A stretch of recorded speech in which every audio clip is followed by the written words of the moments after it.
Hey guys, welcome back. Another Wristwatch Wednesday, and today we have a unique one.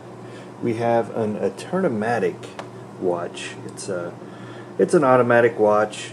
I believe I've looked this up, and I believe this one is from the 1950s, maybe early 60s, but I'm gonna guess it's around the 1950s from what I was able to find online. Again, just another great basic watch. No complications really. Just tells you the time. Okay guys, a little more on the Eterna brand. Eterna was actually a Swiss watchmaker, so they had been around forever. When it comes to this watch, in 1948, Eterna, and this is straight from Wiki, Eterna made an advanced self-winding watch technology with the development of the Eternamatic movement. And that's what we have here. If you look on there, it says Eternamatic. And I'll see if I can get a close-up picture of that. It says the use of 5 strategically placed ball bearings made the movement very efficient and significantly reduced friction and resistance on oscillating weight that wound the mainspring. This reduced the wear and tear on internal parts, increasing the watch's accuracy and useful life. And it says it became a very popular watch, probably the most famous Eterna watch, and maybe one of Eterna's greatest designs. Its popularity was such that in 1948, Eterna adopted the image of 5 balls as its corporate logo. So that it's actually the 5 balls right there, and that is because of the design of the movement of that watch. Pretty cool, huh? So it's amazing, what you can find on the internet. And let me just pass that on. I'll put a link to this description.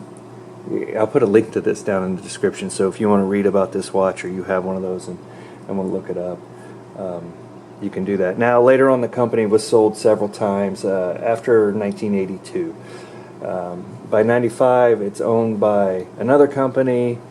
They produced some watches under Porsche design, so it kind of went to that luxury brand, kind of, I don't know, secondary to a luxury brand, I would say.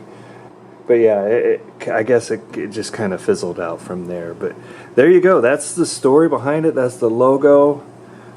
Pretty cool stuff. Let's get some specs on this real quick, because this is what I would call not a large watch. Looks like our case size is about 33 millimeters. Our lug-to-lug width is about 37 millimeters, probably closer to 38. I'm not getting that very accurately. The lug width, and so that's actually that's going to be a 16 band, I guess. So let's get the case width, and the width is about 11 millimeters, 11 and a half or so. But this watch is in pretty rough shape. Again, I got this in a lot, like all my other watches. One thing you can tell that is wrong with it is when I push the crown a little bit, or I pull it out, you can see the dial and the whole movement actually moves with it. So this one, I'm going to have to take my spanner wrench, spin this dial, or spin this case back off, and see if I can get in there and shim that up.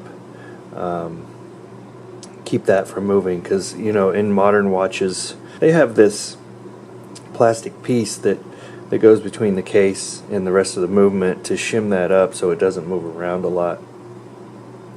That one, I'm gonna have to pull this apart and see what it is, and see if we can get that shimmed up. It does work. You can tell it's been in storage, but if I move it around, that second hand will start going. Does work. I've wound it, and let me show you real quick what I do to clean these up. I will usually take some kind of polishing compound, just put a little bit of that on a microfiber cloth, and I will just lightly go over these crystals.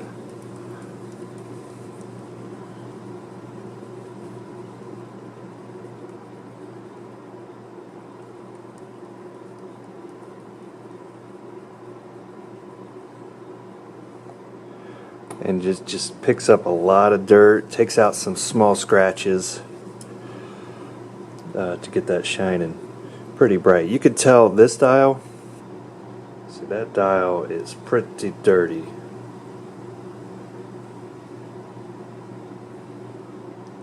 So this one really needs probably more of a full restore, which I don't know if I'm willing to do that, honestly. I would rather pass that on to a buyer that's willing to do that, that wants to put the effort and time into that and has the skill, right? I'm afraid I would tear it up by touching the dial. I don't know if you've seen that show they have running around, the repair shop show, but they've got some skilled people that can go in and clean up watch dials and repaint them, and it's just it's amazing work you see them do.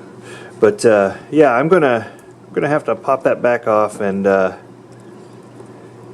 see if I can get into that. That may be another video, but right now it's just kind of a review video of what we have.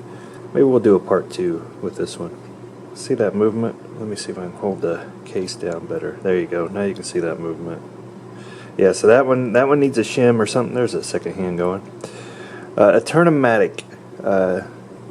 I like the patina on the dial, to be honest with you. No non-numeric hour marks. 3 and 6 are 3, 6, and 9 are a little bit different. Then we've got us a 12 on there. Stainless steel. Doesn't really say. All it has on the back is like a serial number. Nothing really else about it. So again, 1950s vintage. This band, I'm sure, has been replaced at some point. Not, you know, it's just kind of like your normal, what I would call a Timex elastic band. But yeah, the band's in actually pretty good shape. Actually, the whole watch is in pretty good shape when you think about it. This watch is, let's see, it's about 70 years old, maybe 65. I mean, yeah, probably between 65 and 75 years old. So that's an old watch, and it still runs. Anyway, I'll tear into this, get more into it a little bit later, but here's the intro video. Thanks for watching. We'll see you next time.